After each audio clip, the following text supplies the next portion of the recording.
பல ஆண்டுகளுக்கு பிறகு இன்னைக்கு எங்கள் வீட்டு ஃப்ரிட்ஜை க்ளீன் பண்ணியே ஆகுதுன்னு முடிவு பண்ணியாச்சு. அதுக்கு காரணம் இந்த மாதிரி சில பல விருந்தாளிகள் ஃப்ரிட்ஜவே ரவுண்டை கட்டினதும் இல்லாமல் ஃப்ரிட்ஜும் பார்க்க ரொம்ப கச்சமச்சான்னு இருந்துச்சு.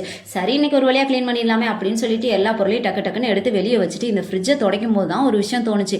இந்த ஃப்ரிட்ஜுன்னு ஒன்று வீட்டுக்கு வர்றதுக்கு முன்னாடி எந்த உணவுப் பொருளாக இருந்தாலும் சரி, அது சமைச்சதாக இருந்தாலும் சரி, சமைக்காதா இருந்தாலும் சரி, காய்கறி பழங்கள் எதுவாக இருந்தாலும் அன்னன்னைக்கு தேவையானதை அளவளவாக வாங்கி அழகாக ஃப்ரெஷ்ஷாக சமைச்சு சாப்பிட்டுட்டு இருந்தோம். ஆனால் என்னைக்கு இந்த ஃப்ரிட்ஜுன்னு ஒன்று வீட்டுக்கு வந்துச்சோம், அன்னைக்கு இருந்து இன்னைக்கு வரைக்கும் குறைஞ்சது ஒரு 4 நாள் பழசையாவது வச்சு தான் சாப்பிட்றமே தவிர ஃப்ரெஷ்ஷாக சாப்பிட்ற பழக்கமே இல்லாமல் போச்சு.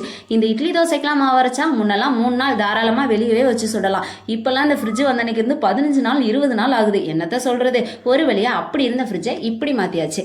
இன்னைக்கு வெள்ளிக்கிழமைன்றதுனால சாம்பார் வைக்கிற வேலை வேறு இருந்துச்சு. அதனால அந்த வேலையும் ஸ்டார்ட் பண்ணியாச்சு. பல வருஷமாக அந்த சாம்பார் நானும் புளி ஊற்றி தான் வச்சுட்டு இருந்தேன். ஆனால் கொஞ்ச நாளைக்கு முன்னாடி ஒரு வீடியோவில் அந்த அம்மா என்ன சொன்னாங்கன்னா, நிறைய காய்கறிகள் சேர்த்து நம்ம வைக்கிற சாம்பாரில் நம்ம ஊற்றுற கொஞ்சோன்னு புளி அந்த காய்கறிகளோட சத்தெல்லாம் சாப்பிட்ருதான். அன்னைக்கு இருந்து புளி ஊற்றுறதவே விட்டாச்சு. ஒன்று மாங்காய் சேர்த்துப்பேன், இல்லாட்டி 2 தக்காளி எக்ஸ்ட்ரா சேர்த்துப்பேன். இது உண்மைதானா? உங்களுக்கு தெரிஞ்சா சொல்லுங்க. சாம்பாரில் புளி ஊற்றலாமா ஊற்றக்கூடாதா, நல்லதா கெட்டதா? உங்களுக்கு தெரிஞ்சிருந்தா மறக்காம கமெண்ட்ல சொல்லிட்டு போங்க. நானும் தெரிஞ்சுக்கிறேன். மீண்டும் அடுத்த ஒரு வீடியோவில் பார்க்கலாம். பாய்.